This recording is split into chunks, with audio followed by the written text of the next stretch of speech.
Kicked out at 18 with nothing but a bag and a rusty key, he inherited a piece of forgotten land and a mountain of someone else's debt. What he discovered there, and what he built with his own 2 hands, would not only save his life, but redefine what it meant to have a home. If you've ever felt lost, or like you've had to build your own place in this world from scratch, then this story is for you. Hit that subscribe button and stick around, because we're a community of people who know what it's like to start over. The state-issued duffel bag felt heavier than it was, weighted down by the invisible gravity of finality. 2 years of group home life, 2 years of counting down the days to my 18th birthday, and now it was here. It didn't feel like freedom. It felt like an eviction notice from the only world I knew. Mrs. Albright, my case manager for the last 6 months, stood on the curb beside me, her expression a careful blend of professional sympathy and get-this-done-before-lunch efficiency. The air was thick with the damp, exhaust-choked smell of the city in early spring. It clung to my clothes, a film of grime I was desperate to escape. She handed me a thick manila envelope, already softened and creased at the corners.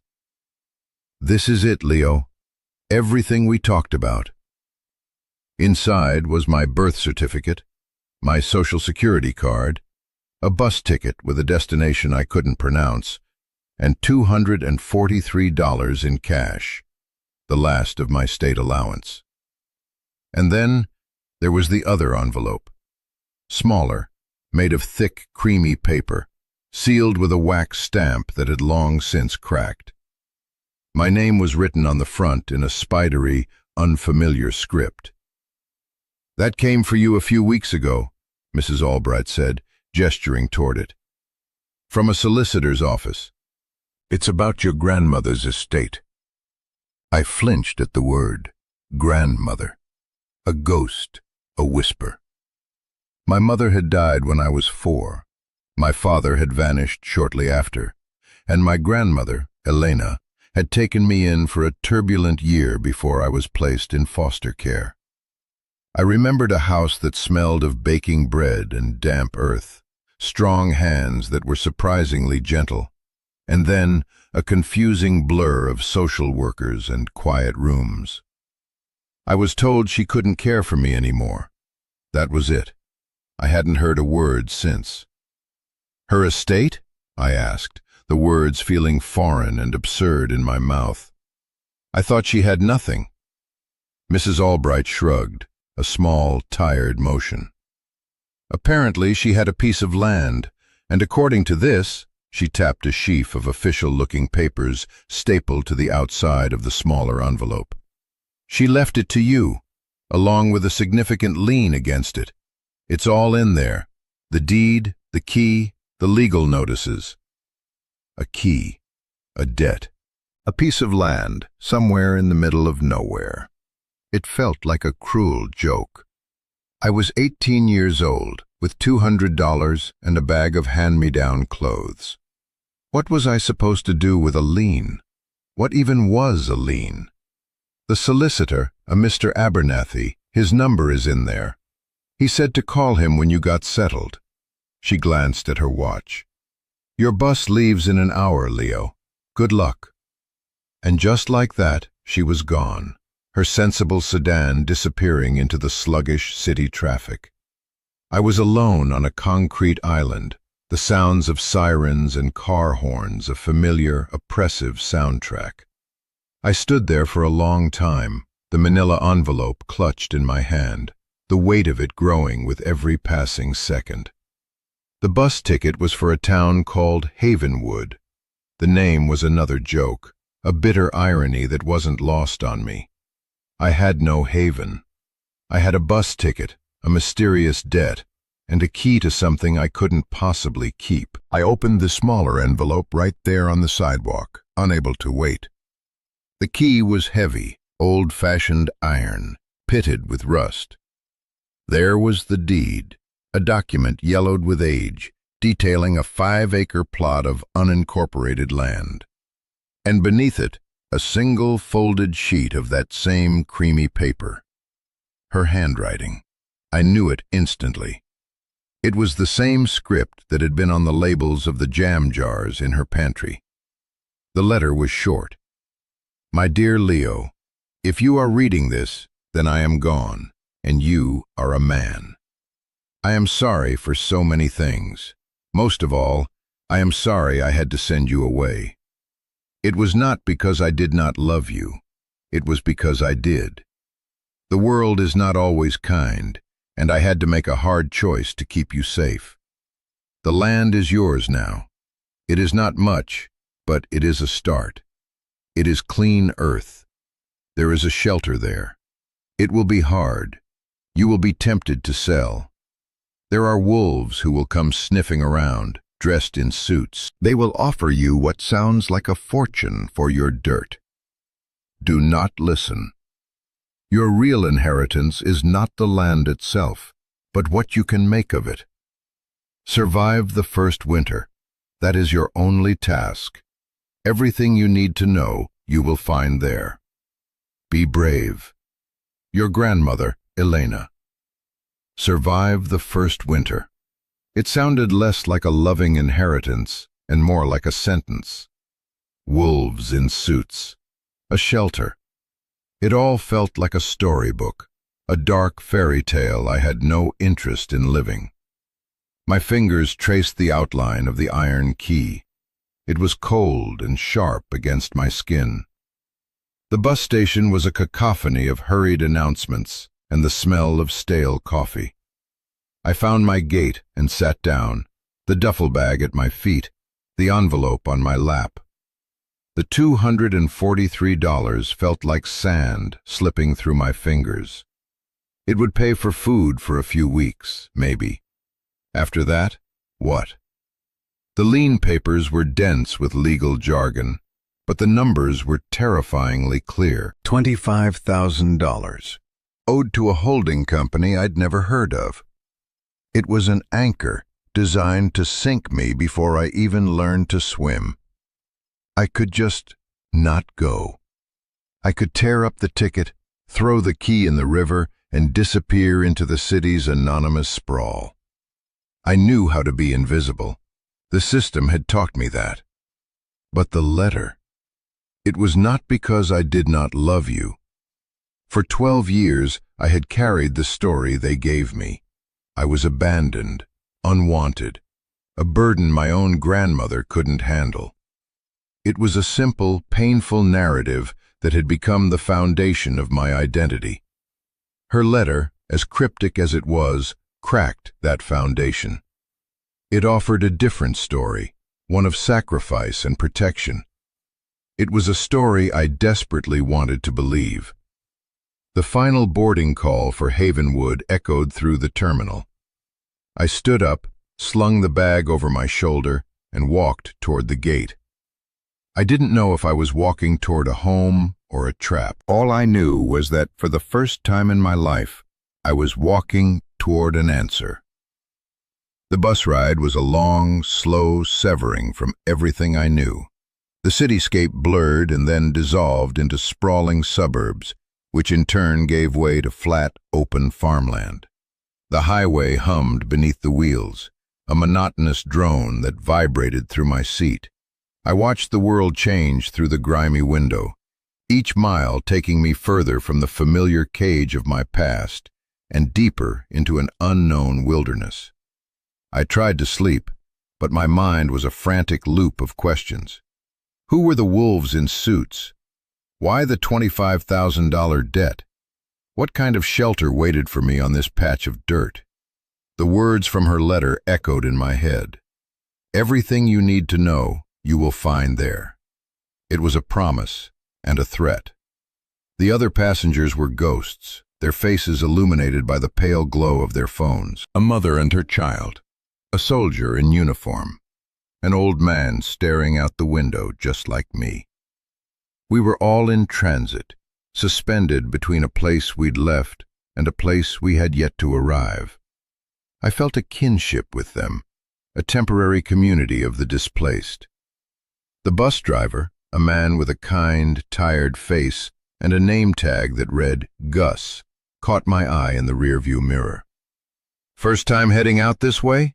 he asked during a stop in a nameless town that was little more than a gas station and a diner. I nodded. "Something like that." "It's quiet country," he said, his voice a low rumble. "Takes some getting used to if you're from the city. People out here, they move at the speed of the seasons, not the speed of traffic." He looked at my thin jacket, my worn-out sneakers. "Got a place to stay?" "I think so," I said, the words tasting like a lie. "Inherited some property." He raised an eyebrow, a flicker of interest in his eyes. "That's so? Well, good on you. Land is the one thing they're not making any more of." He turned his attention back to the road, and the conversation was over. But his simple words stuck with me. Land is the one thing they're not making any more of. It made the deed in my bag feel a little more real, a little less like a curse. It was late afternoon when the bus finally pulled into Havenwood. The town was smaller than I'd imagined. A single main street lined with brick buildings, a general store with a faded Coca-Cola sign, a post office, and a diner with neon lights that flickered even in the daylight. The air smelled of pine and damp soil, a clean, sharp scent that was a world away from the city's smog. I was the only one who got off. The bus hissed and pulled away, leaving me in a profound silence, broken only by the chirping of unseen birds. The town felt watchful. A woman sweeping the porch of the general store paused to stare at me. An old man on a bench lowered his newspaper. I was an anomaly, a foreign object dropped into their closed system. I checked the address on the deed again. It wasn't an address, not really. It was a route number and a lot description. I walked into the general store, a bell jangling overhead. The inside smelled of sawdust and coffee. The woman from the porch, who had gray hair tied in a tight bun, looked at me over the top of her glasses. "Can I help you?" she asked, her tone not unkind but wary. I showed her the deed. "I'm looking for this place." She studied it for a moment, her expression unreadable. "That's the old Elena plot, out on Ridge Road, about a 4-mile walk that way." She pointed east, down a road that quickly turned from cracked asphalt to gravel. "Nobody's lived out there in years, not since she left." The way she said it, I knew she meant since my grandmother died. "You family?" "Her grandson," I said quietly. A flicker of something, pity, surprise, crossed her face. "Well, I'll be Leo." I was stunned. "You know my name?" "Your grandmother talked about you," she said, her voice softening. "Worried about you. She was a good woman. Kept to herself mostly, but good people." She bagged a bottle of water and a bag of apples for me, refusing my money. "You'll need this for the walk. The well out there might need priming." Her small act of kindness was a lifeline. It was the first time anyone had spoken of my grandmother as a real person, not a case file or a legal problem. The walk was long. The gravel road eventually became a dirt track, flanked by dense forest. The trees grew tall and close together, their branches forming a canopy that dappled the path in shifting patterns of light and shadow. It was beautiful, but also intimidating. The silence was deeper here, the air cooler. I felt small, an intruder in a world that had existed long before me and would exist long after. Finally, the track opened into a small clearing, and there it was, my inheritance. It was a Quonset hut, a long, semicircular tube of corrugated metal, the kind I'd only ever seen in old war movies. It was rusted in patches, a dull, angry orange against the vibrant green of the encroaching wilderness. A single crooked stovepipe jutted from its roof.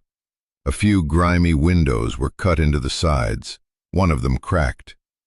It wasn't a shelter, it was a tin can. A wave of despair, cold and heavy, washed over me. This was the great test? This was the legacy of a lifetime of sacrifice? I had traded a clean, warm room in a group home for a rusty metal tube in the middle of nowhere. The absurdity of it was so overwhelming that I almost laughed. My grandmother's words echoed again. There is a shelter there. I looked at the hut, then back at the dense, dark woods surrounding it. As bleak as it was the only thing standing between me and the wilderness. With a deep breath that did little to calm the frantic beating of my heart, I walked toward it. The iron key felt slick in my sweaty palm.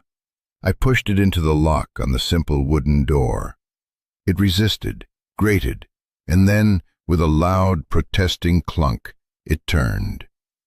I pushed the door open and stepped out of the fading daylight and into the darkness of my new home. The air inside was cold and musty, thick with the smell of dust, rust, and sleeping mice. A single beam of light from the open door cut through the gloom, illuminating a universe of floating dust motes. The interior was one long, curved room. The metal ribs of the structure were exposed, like the skeleton of some great beached whale. The floor was concrete, cracked and uneven. Against one wall stood a pot-bellied stove, a pile of firewood stacked neatly beside it.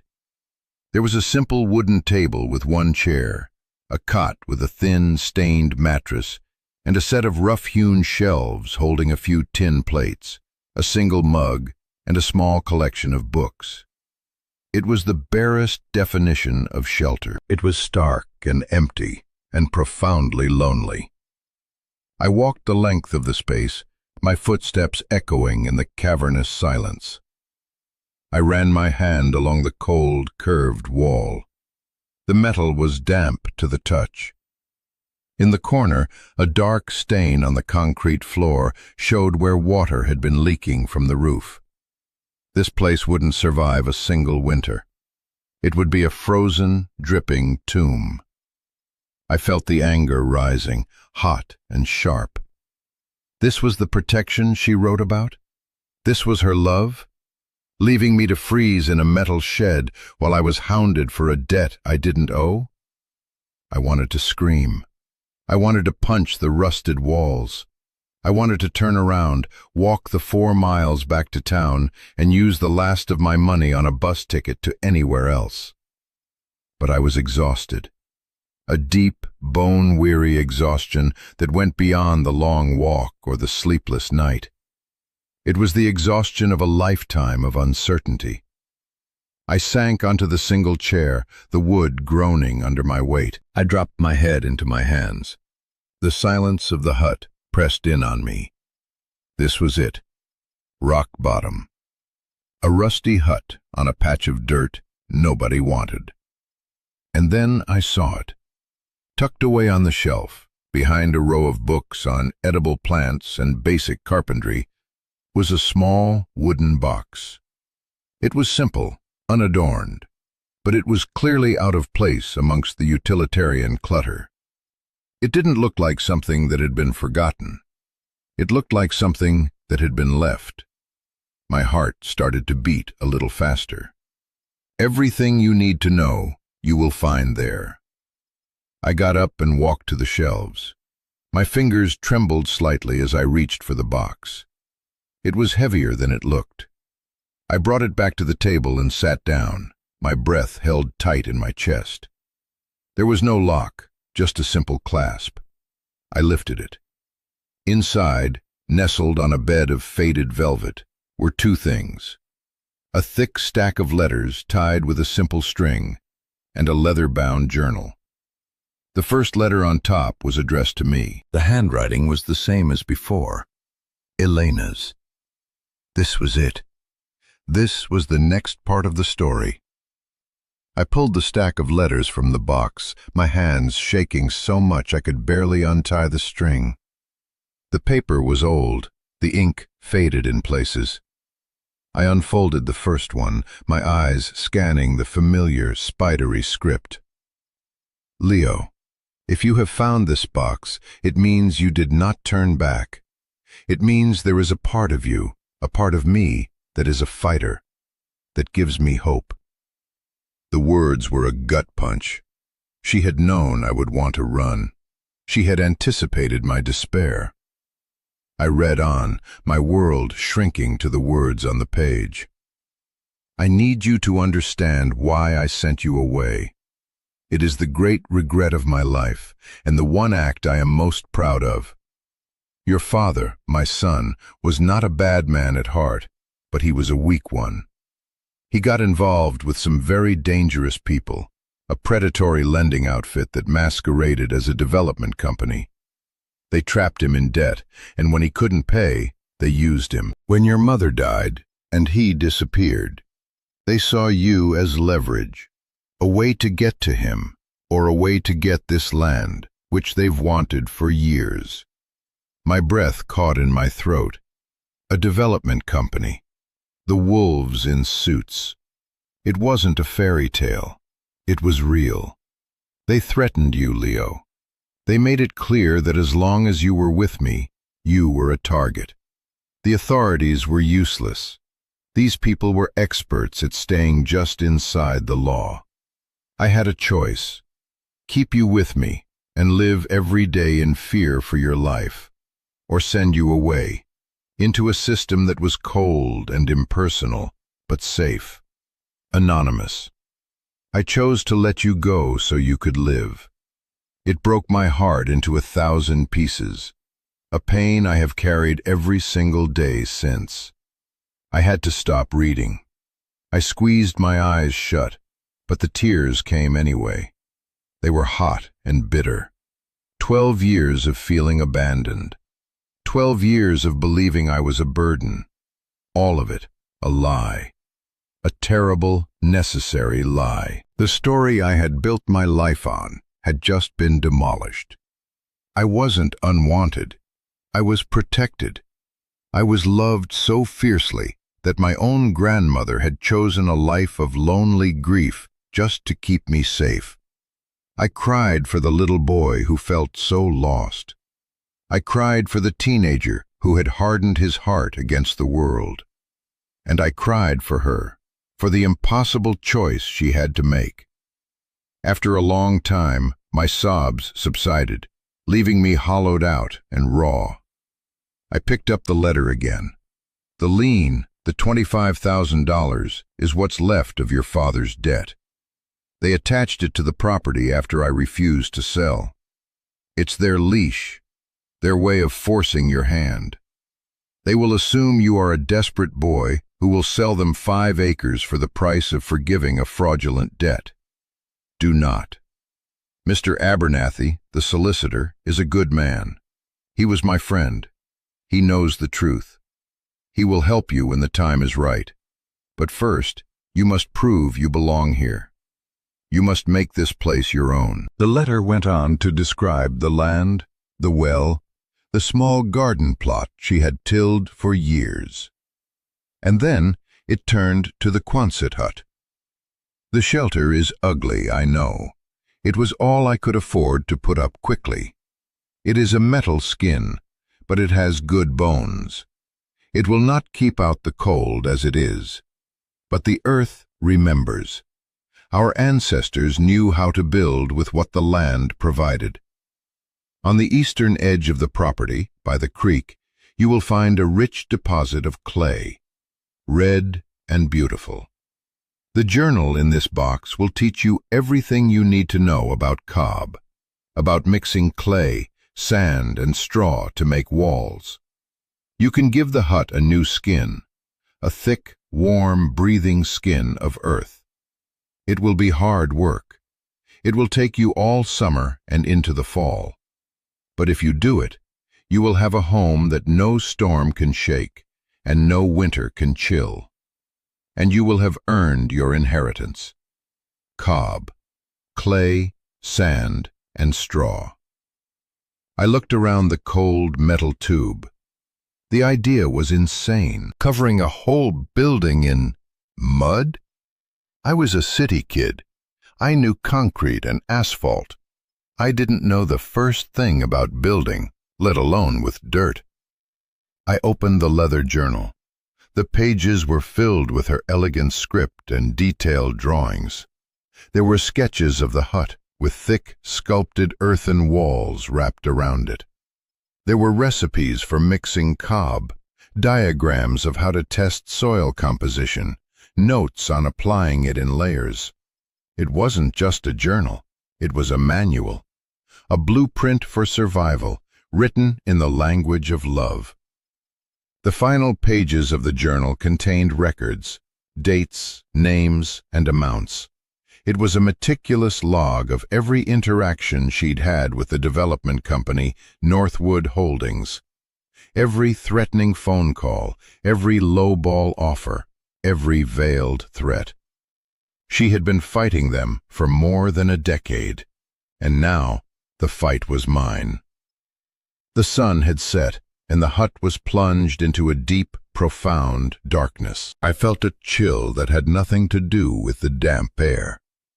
This was so much bigger than a piece of land. It was a legacy of resistance, a final defiant stand against the forces that had torn my family apart. I could still walk away. No one would blame me. I could take the developer's offer, pay off the fake debt, and walk away with a few $1,000s. A fresh start. But it wouldn't be a fresh start. It would be a surrender. It would be letting them win. It would be proving them right, that I was just a desperate kid they could easily roll over. It would mean that my grandmother's sacrifice, her years of lonely struggle, were for nothing. I felt a shift inside me. The despair didn't vanish, but it was joined by something else, a flicker of anger, a spark of defiance. She hadn't left me a rusty tomb. She had left me a challenge.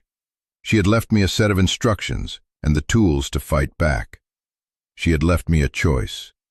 For the first time, a real choice. Not between one group home and another. Not between obedience and punishment, but a choice about who I was going to be. The night was utterly black, the kind of black you only find far from the city's perpetual glow. I couldn't see my own hand in front of my face. The only sounds were the creaks of the metal hut cooling and the distant call of an owl. I felt a terror that was primal and deep. I was alone, miles from another human being, in a metal box that felt more like a coffin than a home. All the anger and defiance I'd felt while reading her letters evaporated, replaced by a cold, suffocating panic. The weight of it all came crashing down. The debt, the predatory company, the impossible task of building a house out of mud. I was 18 years old. I'd spent my life being told what to do, where to sleep, when to eat. I had no skills, no resources, no one. My grandmother's faith in me felt like a cruel burden. She saw a fighter, but I just felt like a scared kid, completely and utterly out of my depth. I curled up on the thin mattress of the cot, pulling the single, scratchy wool blanket around me. The cold seeped up from the concrete floor, through the metal frame of the cot, and into my bones. Every gust of wind that rattled the hut's metal skin sounded like a predator circling, testing the walls for a way in. The wolves in suits she'd written about became real wolves in my mind, their shadows pacing just outside the door. I squeezed my eyes shut, but the darkness behind my eyelids was just as terrifying. I saw Mrs. Albright's pitying face.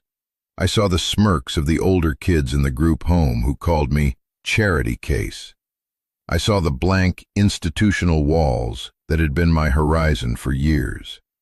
And then I saw my grandmother's face, not as the frail old woman from my vague memories, but as the fierce protector from the letters. The woman who chose a broken heart over my broken body. The woman who spent her last years not in quiet retirement, but in a silent war, documenting every move her enemies made. I was her grandson, the last of her line. All her hope, all her fight was now vested in me, and I was hiding on a cot, ready to be devoured by the dark. The self-loathing was a bitter taste in my mouth. I thought about the community I'd been asked to join, the one for people who have been through real struggles. And here I was, at the very heart of my own. Have you ever been there? At that point where everything feels so impossible that giving up seems like the only logical choice. Where the sheer scale of the mountain in front of you makes taking even a single step feel pointless. That's where I was, lying in the dark, in a rusty metal tube, convinced I was going to fail. And maybe this is a good place to pause and just say, if you've ever felt that way, you're not alone. The most important stories aren't about the people who never fall.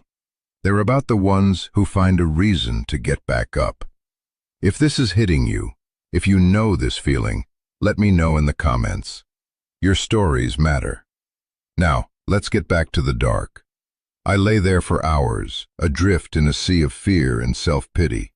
But then, something small shifted.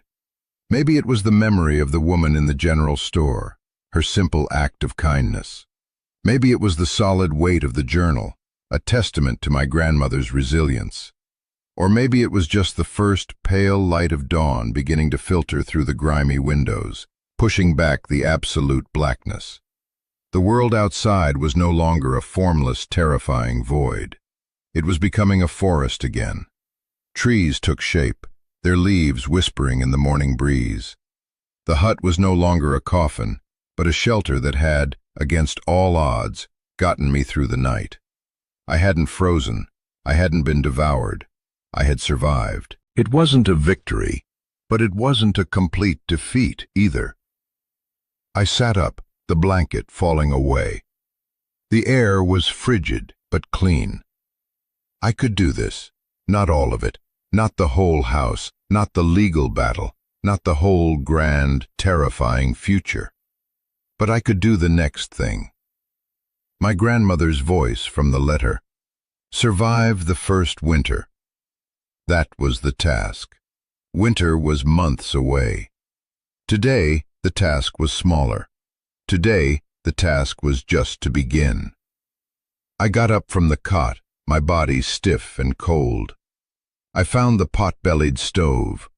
I'd never started a fire in my life, but I'd watched others do it.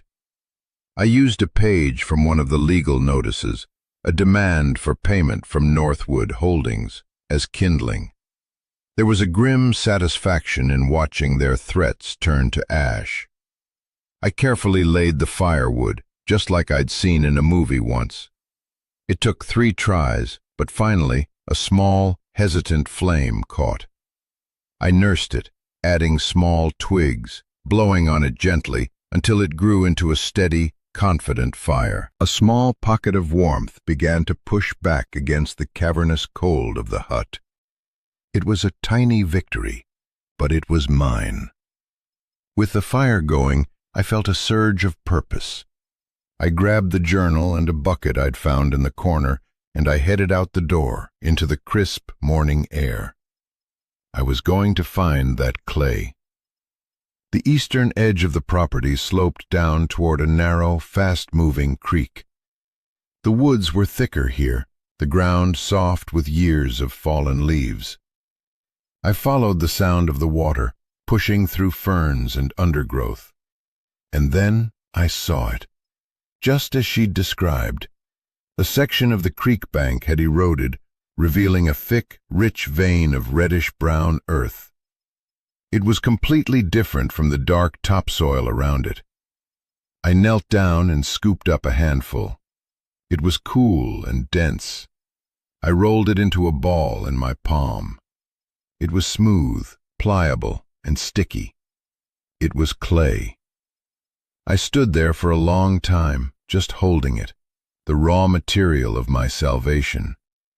It felt ancient, elemental. This was what she was talking about. This was the real inheritance, not the deed, not the hut. This earth. I filled the bucket, the weight of it straining my arms on the walk back up the hill. I found an old tarp behind the hut and dumped the clay onto it. I found a pile of sand near the creek bed and filled another bucket. The last ingredient was straw. I had no idea where to get straw. For the rest of the day I worked. I followed the instructions in the journal, making small test bricks. A ball of pure clay, which cracked as it dried. A mix of clay and sand, which was better but still brittle. Then I tried pulling up handfuls of the dry, dead grass that grew in patches around the hut. I chopped it up and mixed it in with the clay and sand. I molded it into a small brick and set it in the sun. It was messy, clumsy work. My hands, my clothes, my face were soon covered in a film of red mud. I felt less like a builder and more like a child making mud pies. But I was doing something. I was engaging with the world, not just hiding from it. By late afternoon, the test brick with the grass mixed in was dry. I picked it up. It was solid, incredibly light, but strong. I tried to break it with my hands, and I couldn't. This was it. This was cob. A thrill went through me, so pure and potent it almost brought me to my knees. I had made something real and strong, from dirt and grass. That night, huddled by the fire, I didn't feel fear. I felt a deep, aching exhaustion, but it was the good kind, the kind that comes from hard, physical labor, the kind that comes from purpose. I ate an apple from the store and drank the water the woman had given me. I had created a single, small brick. It was an absurdly tiny step toward the monumental task ahead, but it was a step. I had chosen not to run. I had chosen to stay. I had chosen to build. The decision to stay was one thing. The reality of it was another. The next few weeks were a brutal education in the art of manual labor. My days fell into a simple, punishing rhythm. Wake at dawn. Haul buckets of clay from the creek. Haul buckets of sand. Haul buckets of water. Mix. My body, soft from years of institutional life, screamed in protest. My back ached. My hands were a raw mess of blisters and cuts. The mixing process was the hardest part. The journal called it treading. I'd spread a tarp with the right proportions of clay, sand, and water, and then I'd just dance on it. For hours, stomping and shuffling with my bare feet, working the materials together into a thick, uniform paste.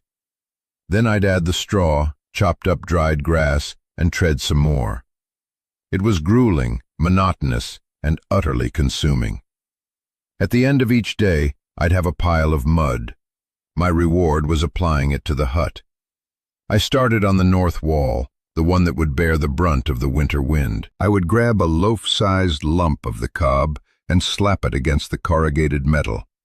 Then another, and another, building up a thick, lumpy layer, pressing it into the grooves of the metal, smoothing it with my hands.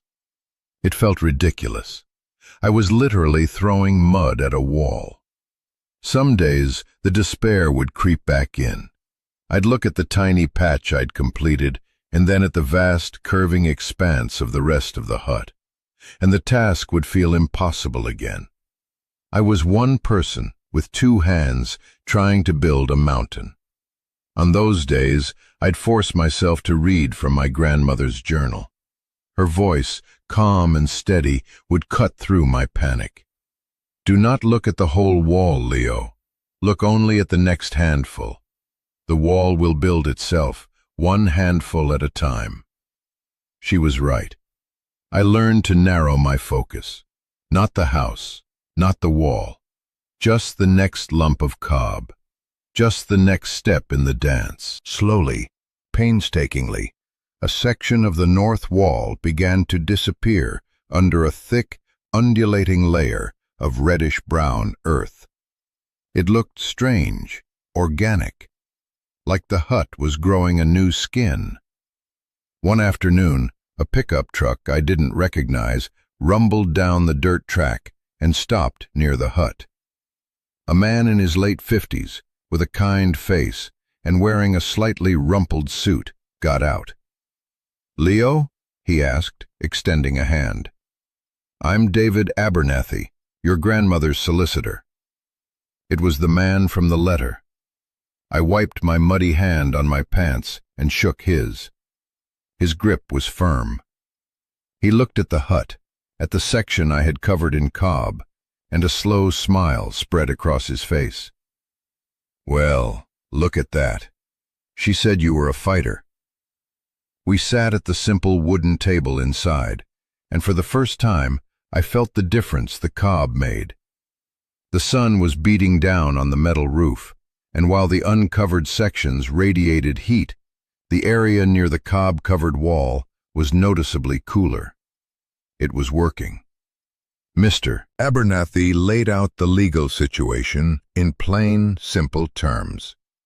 Northwood Holdings was a shell corporation for a much larger, more ruthless development firm. They had been buying up all the unincorporated land in the county, using predatory tactics to force people out. My grandmother's 5 acres were a key piece in a much larger puzzle they were trying to assemble. "The lien is their crowbar," he explained. "It's technically legal, based on a debt your father signed for under duress. But their plan is to foreclose. They're counting on you being unable to pay or fight it. They've already filed the preliminary paperwork." My stomach dropped. "So what do I do?" "You keep doing exactly what you're doing," he said, gesturing at the walls. "You are establishing residency. You are making improvements to the property. You are demonstrating a clear intent to inhabit the land. In the eyes of the law, that matters a lot." He told me that my grandmother had left a small fund in his trust, not for me to live on, but to cover the legal fees to fight the lien. She had known this battle was coming. "She armed you, Leo. Your work here is part of the strategy. When they try to evict you from your home, we're going to show the judge that you haven't just inherited a property. You've built a home with your own 2 hands. It changes the narrative. You're not a squatter. You're a homesteader." He left me with a stack of legal documents to sign and a renewed sense of purpose. My mudslinging wasn't just about staying warm. It was an act of legal warfare. Every handful of cob was a statement. This is mine. I am not leaving. Summer deepened. The work continued. I fell into a rhythm that was governed by the sun and the weather. I learned the personality of the clay, how it felt on a dry day versus a humid one. I learned which grasses made the best binder. My body hardened. The blisters on my hands turned to calluses. The ache in my back became a familiar thrum. I grew stronger, leaner. I was no longer a city kid. I was a creature of this land, my skin perpetually stained with its red earth. The community, which had at first been so wary, began to open up. The woman from the general store, whose name was Martha, would save me bruised fruit and day-old bread. An old farmer named Silas, who lived a few miles down the road, stopped by one day. He watched me work for a while, a critical look in his eye. "You're working too wet," he said, his voice a gravelly rumble. "Let your mix set up a bit before you put it on the wall. And your straw's too short. You need longer fibers for a stronger bind." He came back the next day with 2 bales of oat straw from his barn. He didn't ask for money. Elena was a good neighbor, was all he said. People started leaving things at the end of my track. A bag of potatoes, a jar of homemade pickles, a pair of used work boots that were a perfect fit. They weren't acts of pity, they were acts of solidarity. They had all dealt with Northwood Holdings in one way or another. They had all felt the pressure. My fight was their fight. As the days grew shorter and the air took on the crisp edge of autumn, the hut was transformed. It was no longer a metal tube. It was a sculpture, a living thing. The cob walls were thick, almost 2 feet at the base, and curved gently, softening all the hard angles. I had carved patterns into the surface, swirling lines that mimicked the flow of the creek. I'd built a thick, arched doorway and set glass bottles into the walls, which caught the sunlight and cast jewels of color onto the floor. It was beautiful. It was strange and unique and utterly mine. I had finished the last section of wall just as the first frost hit. The inside of the hut was a different world now. It was quiet. The sound of the wind was gone, replaced by a deep, muffled silence. The pot-bellied stove, which had once struggled to heat the cavernous space, now filled it with a steady, radiant warmth that the thick earthen walls held long after the fire died down. It was a womb, a sanctuary. I had done it. I had survived the task. The call from Mr. Abernathy came a week later. "They're making their move, Leo. The foreclosure hearing is set for next month. It's time to fight back." The day of the hearing, I put on the nicest clothes I owned, a pair of clean jeans and a flannel shirt that Silas had given me. I drove into the county seat with Mr. Abernathy.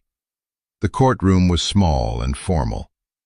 On the other side of the room sat 2 men in expensive suits, their faces smug and confident. The wolves.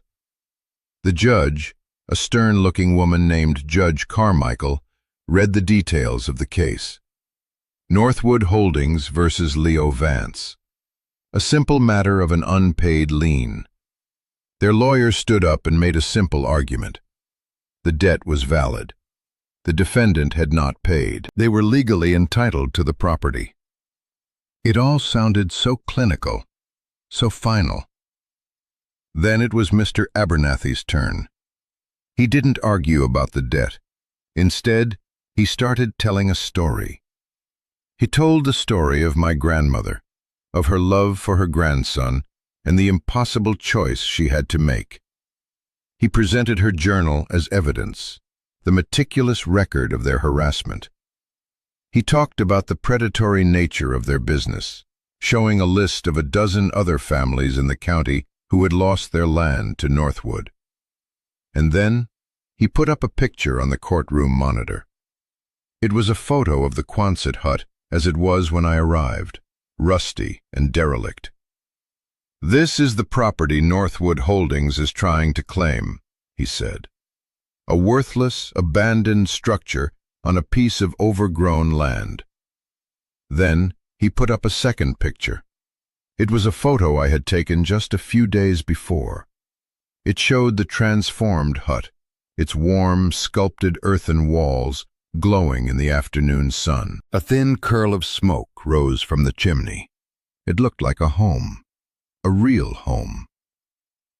"And this," Mr. Abernathy said, his voice ringing with passion, "is what my client has built, with his own 2 hands. He has invested not money, but his sweat, his time, his entire being into this land. He has transformed a worthless shell into a home. Northwood isn't trying to reclaim a debt. They are trying to steal a man's home." He called me to the stand. My heart was pounding. The lawyer for Northwood grilled me, tried to paint me as an irresponsible kid, a squatter. But I just told the truth. I talked about the cold. I talked about the fear, I talked about mixing the clay and the straw. I talked about my grandmother's letters. When I was done, the courtroom was silent. Judge Carmichael looked at the pictures, then at me. She looked at the two men in suits, her expression hardening. She cleared her throat. "In the matter of this lien," she said, her voice firm, "I find that the circumstances under which it was created are deeply suspect. However, the more pressing issue here is one of equity. The law is not merely a tool for the enforcement of contracts. It is also a guardian of fairness." She looked directly at the Northwood lawyers. "To allow you to foreclose on this property, to seize a home that this young man has poured his very soul into, in exchange for a dubious debt of $25,000, would be a profound miscarriage of justice. It would be unconscionable." She slammed her gavel down. "Foreclosure denied. Furthermore, I am ordering a full investigation into the business practices of Northwood Holdings based on the evidence presented today." It was over. I had won. The walk out of the courthouse was surreal. Mr. Abernathy clapped me on the back, his face split by a wide grin. The two suits from Northwood hurried away, their smug confidence completely gone. The news spread quickly through the small community. When I got back to Havenwood, Martha from the store rushed out and gave me a fierce hug. Silas drove by and gave me a long, slow nod of approval. I had done more than just save my home. I had stood up to the bullies, and I had won. For them, for my grandmother, for me. The aftermath of the court case was a quiet revolution. The state attorney general's office launched a full-scale investigation into Northwood Holdings, and a few months later, the company was dissolved, its assets frozen. The lien on my property vanished as if it had never existed. The land was finally, truly mine. The story of the Mud Hut Boy, as some of the local papers called me, became a small, local legend. A magazine did a story on sustainable building and featured my home. An architect from the city drove out to see it, marveling at the thick, insulating walls and the sculptural beauty of it. And then the offers started coming in, not from developers, but from individuals. People who were captivated by the story, by the idea of this unique, hand-built earthen home. The first offer was for $100,000. I laughed. The second was for $250,000. I was stunned. The final offer came from a wealthy couple from California who were looking to escape the city. They offered me $500,000. Cash. $500,000. It was a number so large I couldn't even comprehend it. I could walk away from this place and never have to worry about money again. I could go to college. I could travel the world. I could have a life of ease and security I had never dreamed possible. This was the final test, the one my grandmother had warned me about. The temptation to sell. I spent a week with that offer sitting on my table. I'd walk the land, my land, touching the trees my grandmother had known. I'd run my hands over the cool, rough surface of the walls I had built. I'd sit by the fire in the deep, warm silence of the home I had created from nothing. I thought about the money. It was freedom. It was a ticket to a different life. But what life? An anonymous life in a city, in an apartment I didn't build, surrounded by people I didn't know. I had already had that life. It was a life of waiting, a life of being a passenger. Here, on this land, in this strange, beautiful house of mud, I wasn't a passenger anymore. I was the builder, the creator, the protector. This place wasn't just property. It was a record of my survival. Every lump and swirl in the cob was a memory of a day of back-breaking work. Every colored bottle set in the wall was a small jewel of hope I'd placed there myself. The warmth from the stove wasn't just heat. It was the feeling of safety I had forged with my own hands. How could I sell that? How could I put a price on the place that had saved me? On the legacy my grandmother had fought so hard to preserve. On the morning the offer was set to expire, I called the realtor. I told him no. He was shocked. He told me I was crazy. He said I was throwing away the opportunity of a lifetime. No, I said, looking out my window at the sun rising over the trees. I'm keeping it. When I hung up the phone, I didn't feel regret. I didn't feel a moment of doubt. I felt a profound sense of peace. The wolves had come, dressed in suits, and I had not faltered. I had passed the test. I had earned my inheritance. It wasn't $500,000. It was a home. Looking back on it now, I realize my grandmother gave me the greatest gift anyone ever has. She didn't give me money. She didn't give me an easy life. She gave me a challenge that forced me to discover a strength I never knew I had. She gave me a pile of rust and a patch of dirt, and in doing so, she gave me a way to build myself. The home I built is more than just walls and a roof. It's a testament to the idea that we can create our own safety, our own warmth, our own belonging. It's proof that sometimes the most broken things can be made whole again, not by replacing them, but by wrapping them in something new, something strong, something grown from the earth itself. The past doesn't disappear. I still carry the scars of those years in the system. I still mourn the family I lost and the grandmother I never truly got to know. But those scars don't define me anymore. They are part of the story, but they are not the whole story. The story is also about resilience. It's about the kindness of strangers. It's about the quiet dignity of hard work. It's about finding your home not on a map, but inside yourself. This place, this land, this house of mud, it didn't just keep me alive. It taught me how to live. It taught me that inheritance isn't about what you're given, but what you choose to build with it. And that's a lesson that's worth more than any amount of money. So I want to ask you, what have you built in your life? It doesn't have to be a house.